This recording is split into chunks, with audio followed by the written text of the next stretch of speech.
Hi, we're here to enter the pages of the Galactic Chronicles together again and to discover another of the 13 stellar soul families and to travel the pathway of their stars.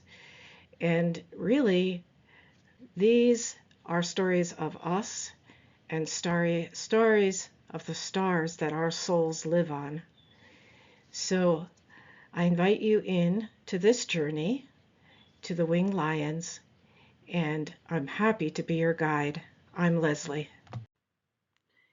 In the Galactic History Chronicles of the 13 stellar nations, we meet the great, holy, and blessed beings that we are on the stages of creation's mystery plays. It's we who are dressed in the costumes of the 13 colored destiny paths. And we're dressed in these costumes to experience and to play the celestial and earthly roles that we have undertaken. Imagine your consciousness permeated by cosmic heavenly sounds, as if these melodies are composing a story and starting to speak with the voices of the stars. You feel deeply affected by this memory, and you can hear that another inner pathway is calling you, and you are enraptured by the invitation.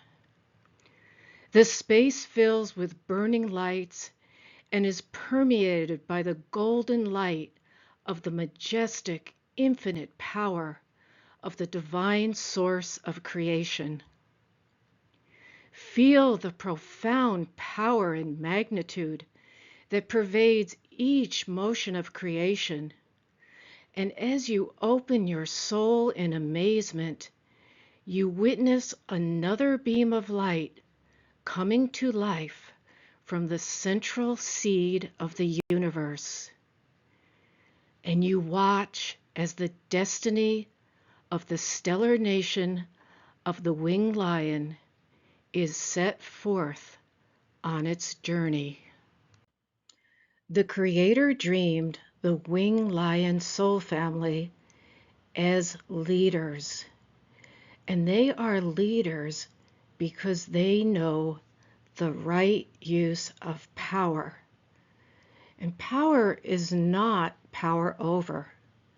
Power is the ability to sustain and feel and hold and emit the divine frequency and thereby entrain others up to the higher octave of the divine mind. The stellar name for the winged lion nation is Leontai Phi, which translates to the heart of power. And we're told that the divine will sends the winged lion nation and all leaders to connect any group of beings who have fallen to a lower level of consciousness with the highest spiritual presence through the leader. And the leader guides them through their destiny according to the heavenly plan of divine will. When a soul steps out of the universalness of the source and wants to define and express its own individuality, and it has a resonance to the winged lion nation, if it's chosen by the Creator, it will travel through a portal and experience a great fall from the ninth dimension, where it's stepped out originally, towards the dizzying chasm of the lower worlds. And its consciousness will land at a fourth dimensional world.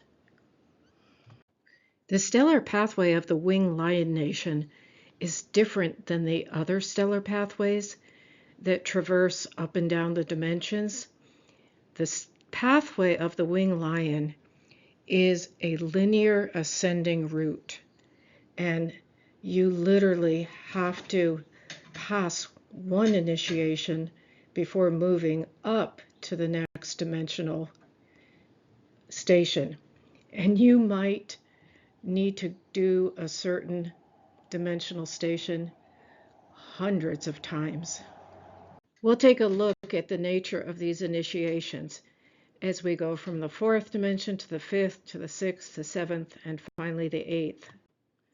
The first two stations, Denoa on the fourth dimension and Zosma on the fifth, have a sort of interesting looping quality between them, and also a very mysterious dream-like nature, in the sense that these worlds are actually organized in the stellar spheres to set up mystery plays. The souls that live there are cooperating to set up different kinds of mystery plays that test power. So if you have an aspect of your soul living there and yet you're in your physical body, you'll be experiencing this through all kinds of dreams, sleeping dreams and waking dreams, where there's sort of this reality going on, pulling you into different situations on the inner that you're responding to that are developing you. We'll look at how in a minute. But also, those situations can come into your third dimensional life as well. However, there is a real something happening on the inner. There's a stage set up that's coming from your soul aspect on that star, where this great prompting and staging is happening.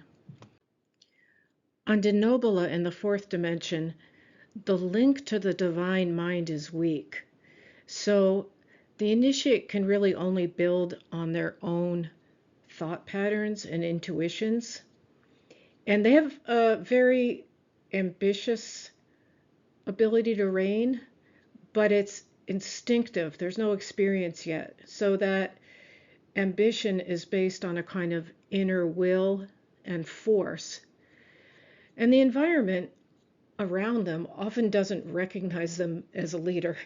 And they want to be a leader. They feel like a leader. So that can lead to frustrations. But when they're trying to lead, it's often not based on skilled knowledge. It's not based on consciously applied, matured principles.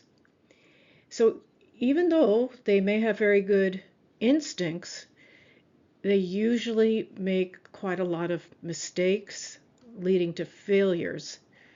And that can cause guilt and shame, which actually can create a pattern. And that has to be overcome. This is all part of the initiation. So the key for learning on Denoa and how to accomplish and move past it is to understand that power is not self-purposed, that one has to be able to admit mistakes, one has to learn to accept constructive criticism, and one has to learn humility. Zosma is a star on the lion's back of the Leo constellation, and it literally stands for where the lion's back is broken. And what happens is the initiate leaves Denoa with some accomplishment and a sense of confidence. In a sense, they've built up their ego a little bit, but they bring that to Zosma and they'll continue into some kind of miraculous ascent and feel very good about what they're learning, but something will happen. That's part of the mystery play that it's set up. And the miraculous ascent is knocked sideways by some kind of power conflict. And then the initiate will lose everything. It's a deep trial of humility. And this losing has to be something to learn from. And what needs to be learned is compassion and the feeling of never feeling above others, of feeling superior or chosen. And also, one must learn here with all this losing not to project blame, but has to realize the trials as gifts that lead to necessary growth and maturity. So here, one needs to learn to renounce glory and achievement and find something deeper. Winning is no longer an objective. The initiate doesn't think in those terms at all anymore. So the learning processes experienced on Denoa and Zosma give the ruler wisdom and preparedness and teach them the ability to react properly in all cases, how to manage crises, and these qualities in them are no longer just instinctive, but they're actually consciously evolved inner properties, and they're backed by very serious experiences that have created real knowledge. And beyond that, they've created an understanding of the divine rules that control the galaxy.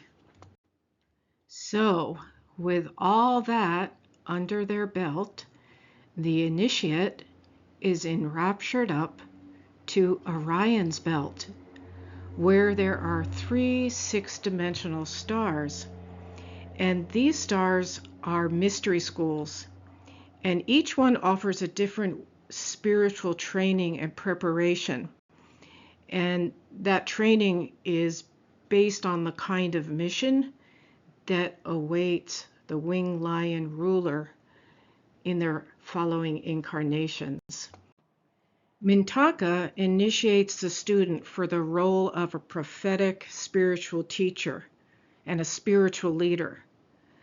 So, who, using divine will and divine rules, can guide their community by spiritual principles, and they may even become the founder of a religion or some kind of powerful spiritual master. On Alnatak, the student learns to become a great liberator of their people because they have the kind of powers needed to help lead out of declining and chaotic historical ages, times of famine, poverty, warfare, and they can do this by establishing a very stabilized high-level order. So this is the classic good king and leader.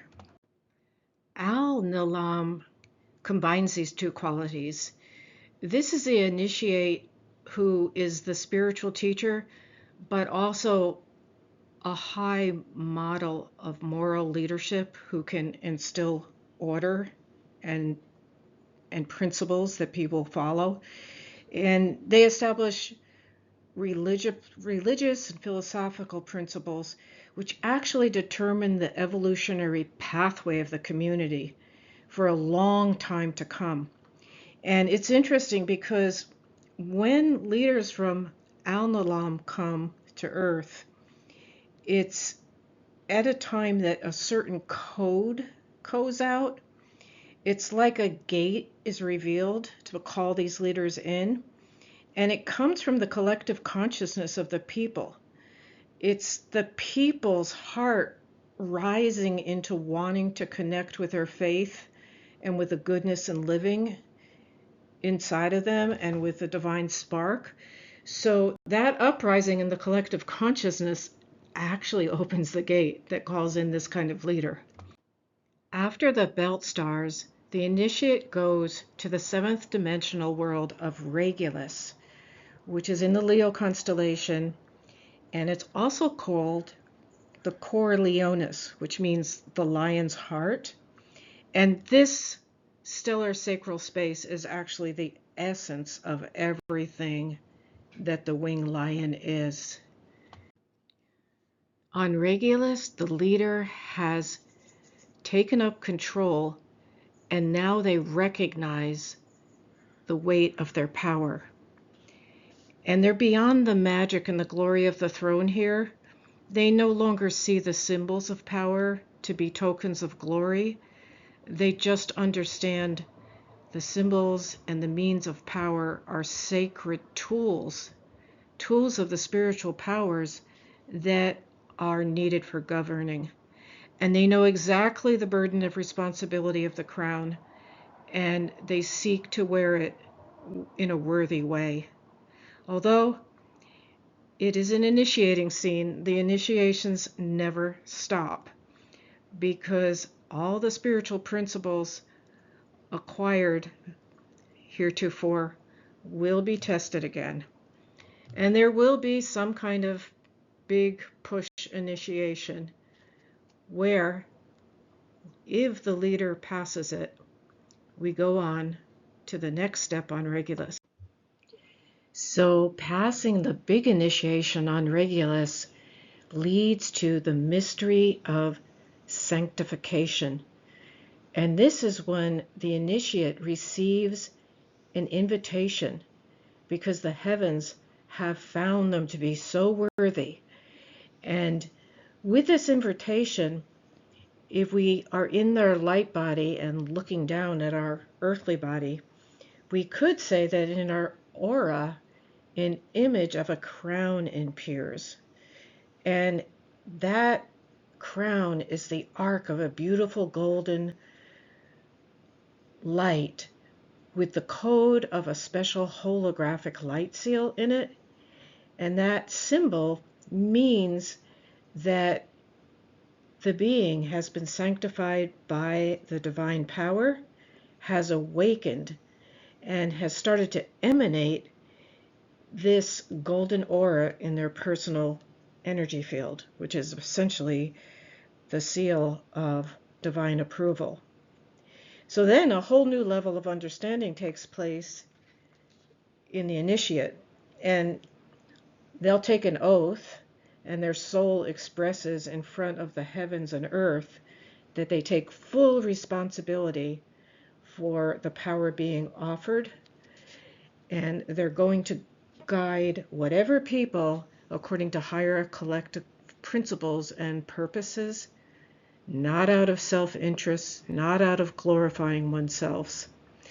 And furthermore, the soul actually suddenly realizes that their throne is actually the nation itself, or the group of people that they're leading, because the king or queen is nobody and nothing without their people.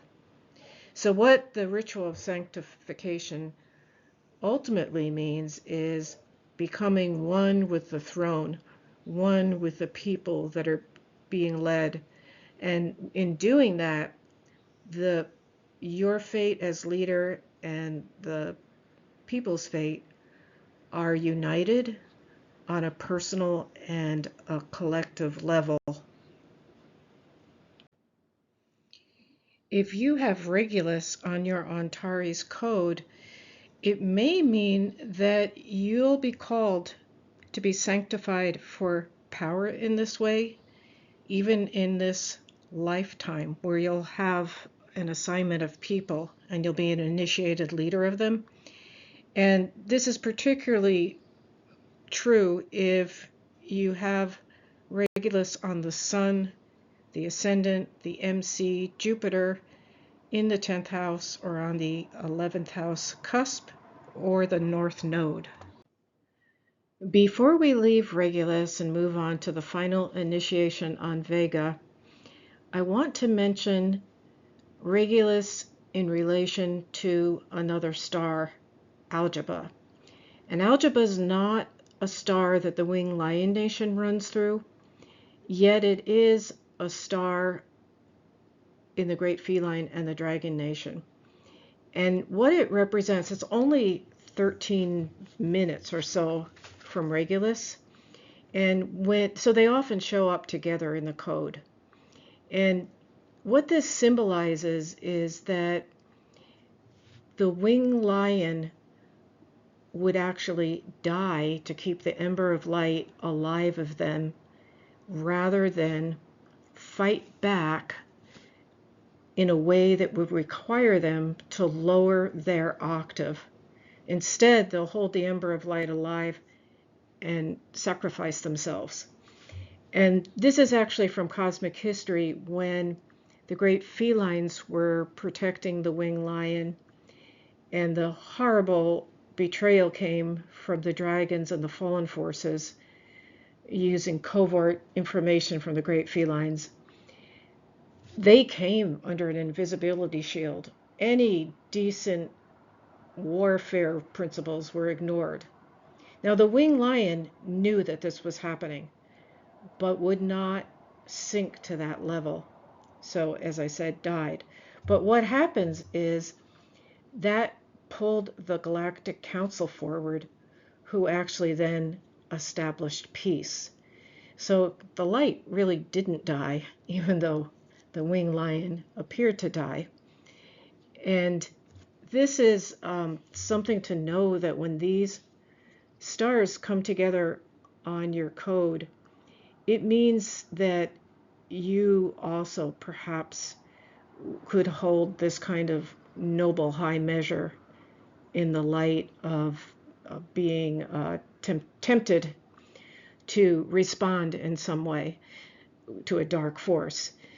Now, it doesn't mean that we don't respond and have our knowledge of the dark forces, but these stars are something we grow into over our life. There's soul qualities that we bring in as a background blueprint for our consciousness, and they're pathways of development, as you can see. So in living our life, we're going along these pathways of development. And what I'm suggesting here is, if these two stars are together on your code, because they often are, you may be in this incarnation living into this kind of high nobleness and ability to sacrifice yourself to that degree for the light. There are a series of initiations on Vega where the student learns to get in contact with the Galactic Council and with the eternal divine will, the highest level divine guidance. So they're on an 8th dimensional world, and they're almost within reach of the 9th dimensional absolute light. And that's the highest creating power of the source, but just in this galaxy, or maybe even in this solar system. So what we've got here is a being who can use the sacred power of the throne and the crown in a way that they let the highest order of the divine run through their consciousness and their heart and all of their being, so that through them the divine voice speaks, and the links of the chains of collective fate can be interlaced with divine will. So this person is then a sanctified ambassador of the Galactic Council as well. And they do this by completely dissolving their personality. It's interesting because once this initiation is passed, the ruler-to-be receives really important secret keys, special sacred tools, and into the essence of their existence, the spiritual qualities of all the 13 stellar nations are somehow merged. And the initiate gets the keys to power here, and from this point on, they can take any leadership position in the universe or the galaxy, following the divine call. But a caution: if Vega appears in your Antares code, it's important to examine its role and message deeply and sincerely, because Vega was also where the dragon was going through initiation into power, and the dragon construed power as force and failed that initiation, leading to eons and continuing trouble with power being misused as force. But in any way, if Vega is present in our code, we might have it there as a a warning sign to remind us of the duality of the two things that can happen when we're given that much power or exposed to that much power. And basically, the question you have to ask here is, what would I sacrifice for power? What would I exchange for getting the right to be in charge? And how much is power worth to me? So this is the pathway of the winged lion. And you can see the journey is really defined with more of a yang quality, bringing on the art of ruling by learning through a power structure that's established on the concept of the masculine hierarchic order.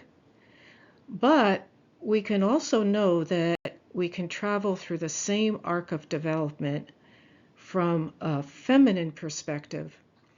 And there are two stars that show us what that looks like. Gemma has the quality of the Heavenly Mother. It's as if she governs and controls and unites a community by extending her cosmic maternity, her caring, and her protecting nature into the group. She has a way of just instinctively building on democracy. There's the feeling that everyone is equal and has a right to complete equality. She governs with a very intuitive wisdom, because when she needs to, she can apply force or gentleness when that's called for, or protection and embrace. So she has the ability to motion, if you will, to move with the need of those she's leading. And this instinct comes from her soul being connected with the inner experience of universal unity. So she's capable of complete acceptance and sympathy towards the community. And this is a quality, a yin quality, can be in a masculine body as well. It's just a style of leadership. And it's really the bedrock of a family to have this kind of leadership in the mother. And when we talk of leadership for any of this, we start to think of kings and countries, but we realize this happens in all kinds of spheres of influence, from small to larger. Precipice, also known as the beehive cluster, is another feminine winged lion world, which is absolutely beautiful. It's reminiscent of the silvery goddess of Lemuria, and the governing principle here is truly the principle of the round table. And what that means is that there's such an agreement and force here that the community governs as one. The community is like a single being, because they can deeply sense one another, and they can sense the holy purpose, which is actually to make the community flourish and have each of its days bring happiness. So this is a place where you could say the motto is together for each other as one. So the winged lion nation is a part of us that learns by experiencing many initiations, many failures, and the development of using the ego as a scaffolding for a being that can allow the divine frequency to play through them. So it's a beautiful nation, and it's a developmental pathway that is really something we can all look towards, whether or not we have strong winged lion codes, because indeed this is the successful way to move back to being in right relationship with creation and the flow of creation, and holding that with joy. And now we know the frequencies and energy patterns of the winged lion aspect of creation and of ourselves.